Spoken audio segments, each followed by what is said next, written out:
Texas Governor Coke R. Stevenson urged support for the war effort, denouncing the cowardly Japanese attack on Pearl Habor in December of 1941. He predicted accurately that Texans would respond enthusiastically to defend their country.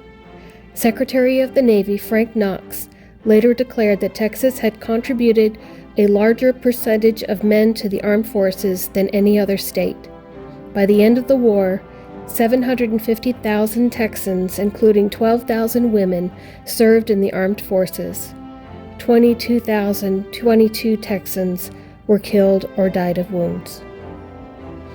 The Marine Corps Navajo Code Talker program was established in September of 1942 as the result of a recommendation made by the previous February by Mr. Philip Johnston to Major General Clayton Vogel, USMC, Commanding General, Amphibious Corps, Pacific Fleet in California. Mr. Johnston believed that the use of the Marine Corps of Navajo as a code language could guarantee communication security. Navajo is an unwritten language and completely unintelligible to anyone except another Navajo.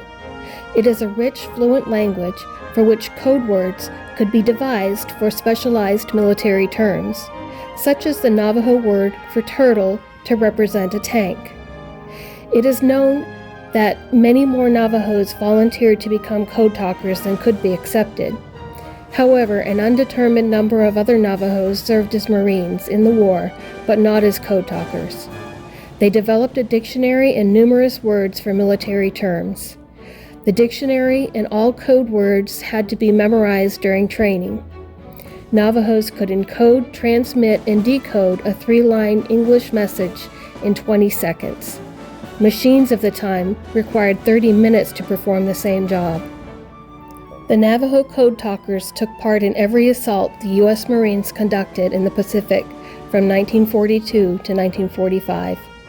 They served in all 6 Marine divisions, Marine Raider battalions, and Marine parachute units, transmitting messages by telephone and radio in their native language, a code that the Japanese never broke.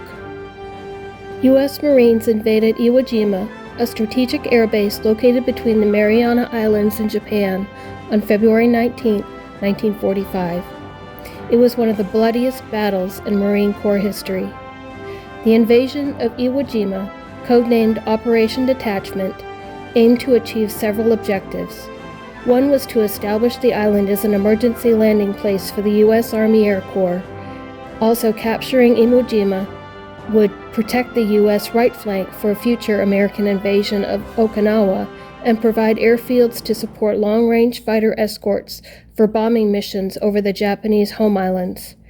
For such a small island, Iwo Jima had significant strategic importance. Corporal Harlon Henry Block was born on November 6, 1924, in Yorktown, Texas. He graduated from Weslaco High School and joined the Marines in February 1943. He deployed with his unit Company E, 2nd Battalion, 28th Marines. They landed on Iwo Jima on February 19, 1945, and after 3 days had fought their way to the top of Mount Suribachi, a 550-foot-high extinct volcano at the southern end of the island of Iwo Jima. A small American flag was raised to signal their victory. A short time later, Associated Press photographer Joe Rosenthal captured a picture of 6 men raising a second, larger flag. This iconic photograph won the Pulitzer Prize. Raising the flag in the picture were 22-year-old Arizona native Private First Class Ira Hayes, 19-year-old Kentucky native Private Franklin Sousley, 25-year-old Sergeant Michael Strank of Pennsylvania, 20-year-old Pharmacist First Mate Second Class John Bradley of Applegate, Wisconsin, and Private First Class Renee Gagnon of New Hampshire. 20-year-old Harlon Block was the stooping figure guiding the base of the flagpole into the volcanic ash. Franklin Sousley, Michael Strank, and Harlon Block never saw the famous picture. Fighting to gain the northern end of the island continued. Michael Strank and Harlon Block were killed in action on March 1st as the unit advanced in the direction of Missy Ridge.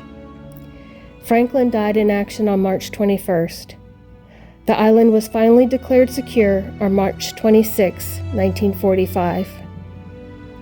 Harlon Block was initially buried in the 5th Marine Division Cemetery at the foot of Mount Suribachi.